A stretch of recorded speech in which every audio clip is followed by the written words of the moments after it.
My name's Kayla, this is Cinnamon, Peaches, and Sage, and today I'm going to be giving you my top 5 tips for Pokemon Sleep. I have been a little bit obsessed with this game, not gonna lie. These tips mostly come from data about the game, but they also somewhat are influenced by my own opinions and personal experiences with it. So if you had a different experience with the game so far, please let me know in the comments. Tip number 1 is to stay on Green Grass Island for a long time. Cyan Beach and Top Hollow will open up to you relatively early on. I have both unlocked right now, but I am still in the first area.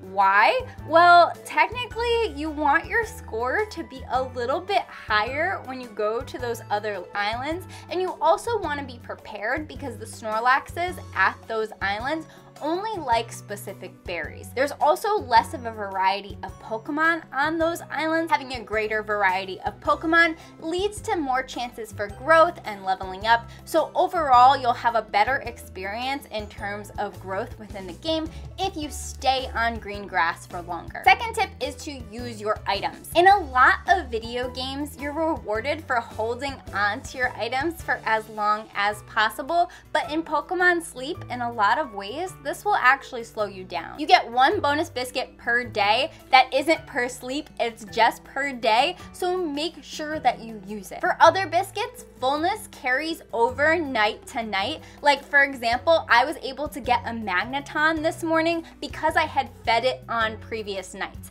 If I hadn't fed it on previous nights, it would literally be impossible for me to get that Pokemon because they fill up usually after about 3 biscuits. You get ingredient tickets that give you 10 ingredients. If you have the space for those ingredients and it makes sense at the time for you to use it, don't hesitate to do so because cooking is one of the best ways to increase your Snorlax's strength. Going into cooking with less than the maximum amount of ingredients is a bad idea. So if you need to use those tickets, do so. There are these items that you can exchange for Dream Shards. I don't see any reason not to do this. Just use those up right away. For the different candies, you do want to use these, but make sure you use them carefully. I'm gonna be talking a little bit more in this video and in future videos about which Pokemon are best in this game, so you might wanna think about those type of things before you use these candies. Tip 3 is to upgrade your cooking pot. At the beginning of the game, your cooking pot can only include a certain number of ingredients and you're not able to upgrade it. However, as the game goes on, you are able to upgrade your cooking pot, allowing you to put more ingredients in there. Ingredients in the cooking pot directly correlate with the strength of the meal that you're cooking, so if you want Snorlax to get more strength from your cooking, upgrade that cooking pot. That upgrade is permanent, it doesn't go away week to week, so it is a valuable investment. Tip 4 is to build up teams. The first island, Green Grass, is random about which berries Snorlax likes. However, future islands have specific berries that Snorlax will want to eat.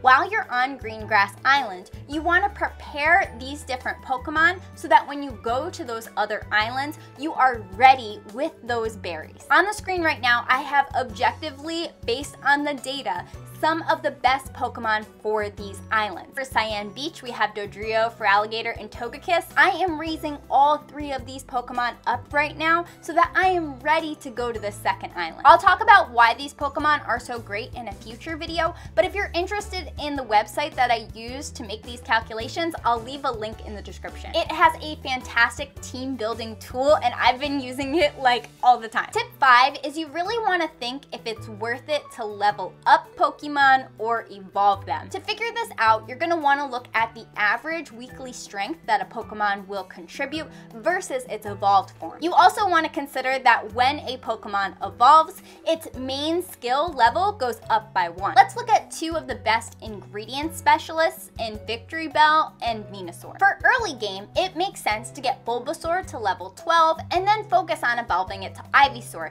because the power jump that it gets when evolving to Ivysaur is so great. But the jump between Ivysaur and Venusaur is a lot steeper of a climb for less of a reward. It might make sense for Ivysaur to be your early game goal, but after that point, to pivot to Bellsprout, who, when evolving into Victory Bell, has a higher total weekly score than Venusaur. That tip is probably the most complicated. I'm planning on doing another video where I go more deeply into which Pokemon I think you should evolve and when and why and all of that. If you enjoyed this video, make sure you drop a like and subscribe for future videos. If you have any questions about Pokemon Sleep, feel free to leave those in the comments. I also have a Discord called Capsule Monsters where we've been talking a lot about Pokemon Sleep strategy, so if you're interested in diving in and having those type of discussions with other players, feel free to join the Discord linked below. I hope you have a great day or night, and I will see you in the next one. Bye!